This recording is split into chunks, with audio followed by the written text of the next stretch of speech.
স্ত্রী ও ৩ অবুঝ শিশুকে রেখে ঢাকায় দ্বিতীয় বিয়ে করে সংসার করছেন বাবা। অভাবে অন্যের হাত ধরে মাও পালিয়েছেন শিশুদের রেখে।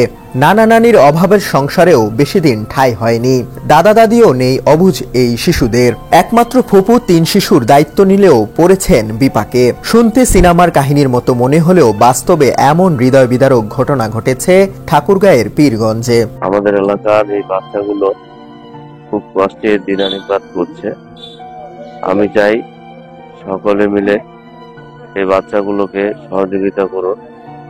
এই বাচ্চাগুলোকে সহযোগিতা করলে এবং এই বাচ্চাগুলোর পুনর্বাসন করলে এই বাচ্চাগুলো একটু ভালোভাবে চলতে পারবে। খামেরা তো দাগ হয় কিভাবে? এই যে ভাবি, দাগও যাবে রাগও যাবে। নিন চাকা সুপার হোয়াইট।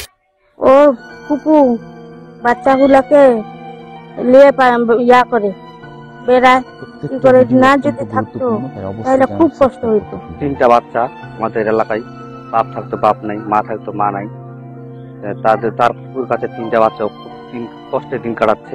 পয়গাম আলী প্রায় 1.5 বছর আগে সন্তান সম্ভবা স্ত্রী সহ 2 সন্তানকে রেখে ঢাকায় গিয়ে দ্বিতীয় বিয়ে করেন। তার স্ত্রী 2 সন্তান নিয়ে অন্যের বাড়িতে কাজ করে অভাবের মধ্যেই দিন পার করতে থাকে। তৃতীয় সন্তান ভূমিষ্ঠ হওয়ার 8 মাস পর্যন্ত সন্তানদের লালন পালন করতে থাকে। অবশেষে 2 মাস আগে সেই মা আশা আক্তারও পালিয়ে যান অন্যের হাত ধরে। বাচ্চাগুলো অসহায়, এই বাচ্চাগুলোর কেউ নেই।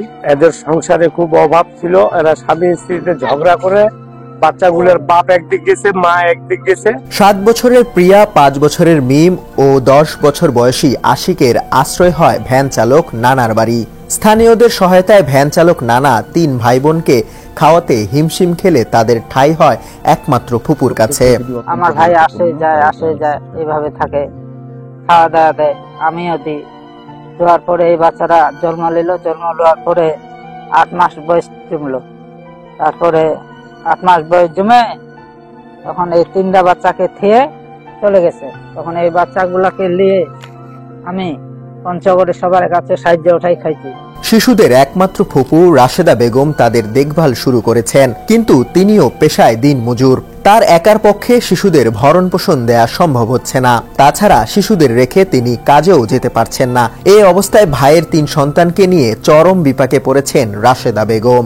এখন 3টা বাচ্চাকে নিয়ে আমি কিভাবে কি করব? আমি তো এই বাচ্চাগুলাকে থিয়ে কাজও করতে পারি না, কোনোখানে যাইতেও পারতেছি না।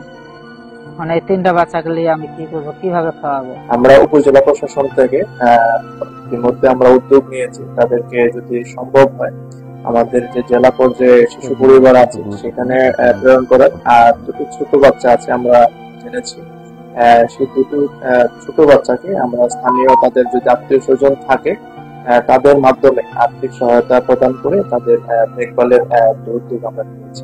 3 অবুঝ শিশুর লালন পালনে প্রশাসন সহ সমাজের বিত্তবানরা এগিয়ে আসবেন, দাবি দিনমজুর ফুপু রাশেদা বেগমের। ঠাকুরগাঁ প্রতিনিধি মোহাম্মদ শামসুজ্জোহার পাঠানো তথ্যচিত্রে ডেস্ক রিপোর্ট, সমকাল।